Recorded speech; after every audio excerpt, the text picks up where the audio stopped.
बोलो शंकर भगवान की जय। शिव महापुराण की जय। द्विजेश्वर अवतार। भद्रायु नाम का एक राजा था। वह शिव जी का भक्त था। शिव जी ने उसके लिए द्विजेश्वर नाम से अवतार लिया था। वह कथा ध्यानपूर्वक सुनिए। श्री शंभ रूपी शिव के प्रभाव से उसने शत्रुओं के राजा भद्रायु पर विजय प्राप्त की थी। भगवान शिव ने भद्रायु को श्री शंभ के प्रभाव से ही उत्पन्न किया था। उसने बाद में राजा चंद्रागद की पुत्री सीमांतनी से विवाह किया। वह अपनी पत्नी को लेकर वन में विहार करने चला गया।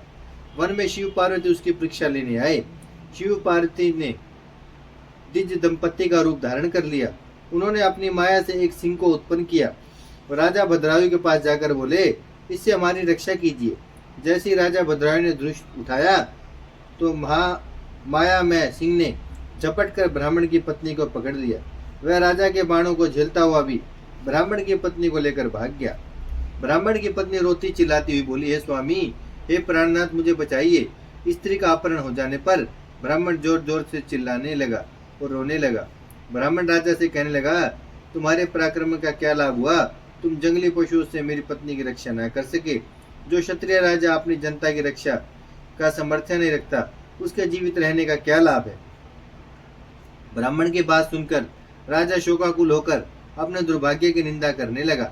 वह विचार करने लगा, आज प्रारब्धवश मेरी शक्ति नष्ट हो गई, मुझे अब अपने प्राणों का त्याग कर देना चाहिए। ऐसा सोचकर राजा ब्राह्मण ने चरणों में सिर रखकर उन्हें धैर्य देने लगा। हे ब्राह्मण देवता, मैं अपना साम्राज्य आपको सौंपता हूँ। इसके अतिरिक्त आपकी कोई और इच्छा हो तो उसे बताइए। यह सुनकर ब्राह्मण ने राजा से कहा, हे राजन, अब मेरी पत्नी नहीं रही, अतः तुम अपनी रानी को मुझे सौंप दो। यह सुनकर राजा बोला, मैं अपना सर्वस्व दे सकता हूँ, परंतु परंतु परंतु स्त्री नहीं। पराई स्त्री का सेवन तो घोर अपराध माना गया है। यह पाप तो किसी प्रायश्चित से भी दूर नहीं हो सकता है। राजा की बात सुनकर ब्राह्मण रूपी भगवान शंकर बोले, मैं तुम्हारी भक्ति से प्रसन्न हूँ। मैं तुम्हारी परीक्षा ले रहा था, जिसमें तुम उत्तीर्ण हुए। तुम वरदान मांग सकते हो। वह स्त्री मेरी पत्नी पार्वती ही है, जिसे मेरे द्वारा उत्पन्न किया गया सिंह लेकर भाग गया था। इसी कारण तुम उसका वध नहीं कर सके। तुम्हारे धैर्य की परीक्षा लेने हेतु ही मैंने तुम्हारी पत्नी को मांगा था। राजा ने शिव जी के चरणों में गिरकर शिव भक्ति का वरदान मांगा। इसके साथ साथ राजा ने अपने माता पिता ब्रजबाहु के लिए भी शिव भक्ति का वरदान मांगा। ब्रजबाहु की पत्नी ने भी अपने पिता के लिए शिव भक्ति का वरदान मांगा। यतिनाथ हंस रूप अवतार। अर्बुद पर्वत के पास आहुक नाम का भील रहता था। उसकी पतिव्रता पत्नी का नाम आहुका था। दोनों पति पत्नी शिव भक्त थे। एक दिन की बात है कि आहुक अपनी पत्नी आहुका के आहार हेतु जंगल में बहुत दूर तक पहुंच गया। शाम होने पर शिव जी यति का रूप धारण कर आहुक के घर पहुंचे। उसी समय आहुक भी वहां पहुंच गया। दोनों पति पत्नी ने मिलकर अतिथि यति का स्वागत किया। यति रूपी शिव जी आहुक भील से बोले, क्या मैं एक रात्रि आपके यहाँ ठहर सकता हूँ? प्रातःकाल होते ही मैं प्रस्थान कर जाऊंगा। भील बोला, मेरे पास तो बहुत थोड़ा सा निवास स्थान है, इसमें हम तीनों कैसे रह सकते हैं? यह सुनकर भगवान शिव जी जाने लगे। तब भील पत्नी आहुका ने अपने पति से कहा, आप दोनों अंदर सो जाओ, मैं रात्रि को पहरे पर रहूंगी। इससे अतिथि धर्म का पालन भी हो जाएगा। अतिथि को लौटाना ठीक नहीं है। अतिथि देवो भव। यह सुनकर भील आहुक ने कहा, तुम दोनों भीतर सो जाना और मैं पहरेदारी करूंगा। भील की पत्नी आहुका और यति बने भगवान शिव जी कुटिया के अंदर सो गए तथा भील बाहर पहरे पर रहा। रात्रि में वन्य पशुओं ने भील को मार दिया। प्रातःकाल होने पर जब यति और भील की पत्नी आहुका ने भील को मृत पाया तो वे दोनों बहुत दुखी हुए। यति को दुखी देखकर भील की पत्नी आहुका ने उनसे कहा, आप दुखी ना हो, क्योंकि मेरे पति ने धर्म पर आरूढ़ रहकर अपने प्राणों की आहुति दी है। मैं पतिव्रत धर्म के अनुसार सती हो जाऊंगी। आप निश्चिंत होकर अपने गंतव्य स्थान को जा सकते हैं। भील पत्नी आहुका जब चिता बनाकर सती होने लगी तो भगवान शंकर अपने असली रूप में प्रकट हो गए। उन्होंने उन्हें वरदान दिया कि अगले जन्म में तुम दोनों राजा रानी बनोगे और मेरा सन्यासी रूप वाला शरीर हंस बनकर तुम्हारी सहायता करेगा। शिव जी के आशीर्वाद से भील राजा होकर निषाद देश में उत्पन्न हुआ। उसका नाम नल पड़ा। उसकी पत्नी आहुका विदर्भ राजा की पुत्री दमयंती के नाम से उत्पन्न हुई। भगवान भोलेनाथ ने हंस का रूप धारण कर नल दमयंती का विवाह कराया। शिव जी का हंस रूप और यति रूप अवतार परम कल्याणकारी है। इसको सुनकर मनुष्यों को परम गति प्राप्त होती है।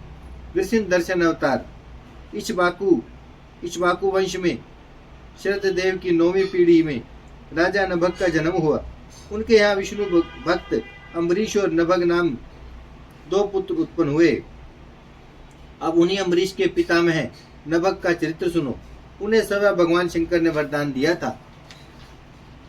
नभग जब गुरु के यहाँ विद्या अध्ययन हेतु गए तो पीछे उनके भाइयों ने राज्य का विभाजन कर अपना अपना भाग तो ले लिया, परंतु नभग का हिस्सा भी स्वयं हड़प गए। जब नभग विद्या अध्ययन के पश्चात गुरुकुल से लौटे तो उन्होंने भाइयों से राज्य का अपना भाग मांगा। भाइयों ने कहा, राज्य का विभाजन करते समय आपके यहाँ ना होने के कारण हमें आपका ध्यान नहीं रहा।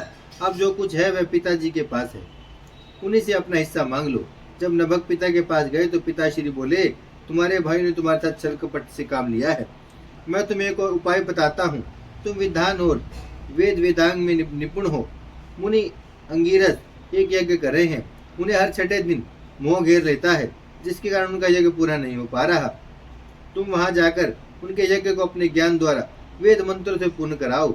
इसके बाद वे स्वर्ग को चले जाएंगे तथा शेष बचा हुआ सभी धन तुम्हें देकर संतुष्ट करेंगे। नभग खुशी खुशी अंगिरस ऋषि का यज्ञ पूरा कराने के लिए गए। अंगिरस ने नभग का स्वागत किया।